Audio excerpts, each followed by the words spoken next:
Assalamualaikum warahmatullahi wabarakatuh. Halo teman-teman, perkenalkan nama saya Nisa Langgraini. Saya Luki Harapan. Saya Bayu Prasetyo. Saya Jania Puspita Dewi. Nomor induk 18102201088. NIM F1 B018013. NIM 18 10 20 10 91. Dari kelompok 11 Mata kuliah Manajemen Transportasi B.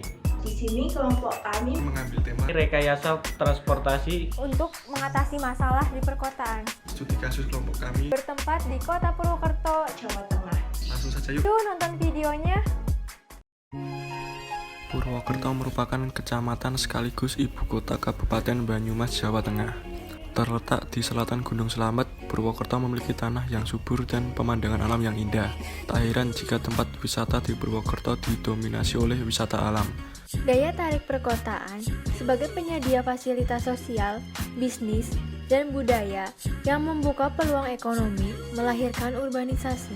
Hal ini telah terjadi di berbagai negara, khususnya negara berkembang yang membutuhkan tenaga kerja dan memiliki target pertumbuhan ekonomi yang tinggi. Namun, tidak semua negara siap menghadapi isu urbanisasi ini. Urbanisasi akan meningkat seiring dengan kebutuhan akan perjalanan dan dengan ketidaksiapan fasilitas transportasi, kemacetan umumnya terjadi. Lantas, apa saja penyebab kemacetan lalu lintas? Secara umum, kemacetan lalu lintas adalah tersendatnya hingga berhentinya arus lalu lintas. Umumnya terjadi karena penumpukan kendaraan di jalan raya. Kemacetan banyak terjadi di kota-kota besar yang ada di Indonesia, apalagi jika kota tersebut tak memiliki transportasi publik atau umum serta sistem lalu lintas yang memadai. Bukan hanya itu, kemacetan terjadi juga dapat disebabkan oleh parkir yang sembarangan.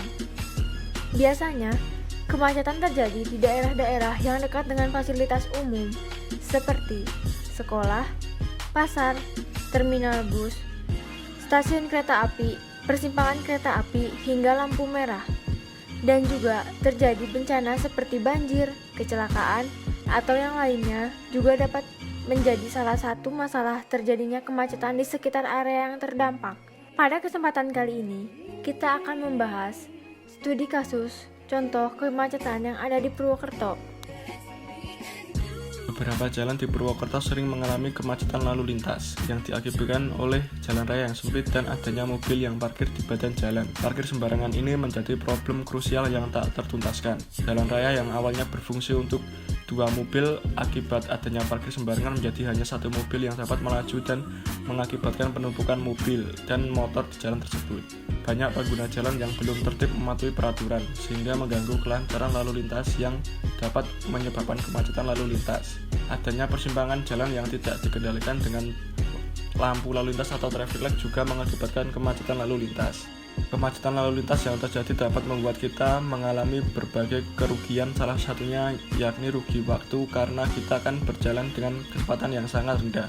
Kemudian hal tersebut akan membuat kita mendapati pemborosan energi, karena melaju dengan kecepatan rendah akan membutuhkan bahan bakar lebih tinggi. Kemacetan juga mampu meningkatkan rasa stres dari pengguna jalan lainnya. Tak hanya itu, macet juga memberikan dampak buruk bagi alam yang menyebabkan polusi udara. Terdapat beberapa solusi untuk mencegah kemacetan ini terjadi. Berikut adalah solusi untuk memecahkan permasalahan kemacetan. 1. Memanfaatkan jasa transportasi angkutan umum yang sudah disediakan oleh pemerintah seperti angkot atau Transjateng. 2. Memasang traffic light atau rambu lalu lintas di perempatan jalan atau di persimpangan jalan. Adanya rambu-rambu lalu lintas diharapkan dapat mengantisipasi kemacetan lalu lintas karena sudah diatur sedemikian rupa sehingga pengguna jalan akan berpedoman pada traffic light. 3. Penambahan rambu dilarang berhenti dan parkir. Untuk jalan-jalan tertentu yang rawan macet, sebaiknya dipasangi rambu dilarang berhenti atau parkir karena padatnya lalu lintas di jalan tersebut, sehingga pengguna jalan tidak ada yang berani berhenti atau parkir di jalan tersebut. 4. Memberikan sanksi jika ada yang melanggar. 5. Perbaikan terhadap marka jalan. Marka jalan yang berupa cat kurang jelas atau pudar harap dicat ulang agar mempermudah bagi pemakai jalan sehingga kemacetan lalu lintas dapat dihindari. 6. Menyediakan lahan parkir yang luas. 7. Belok kiri jalan terus atau keep to the left. 8. Mengadakan jalan searah atau one way street.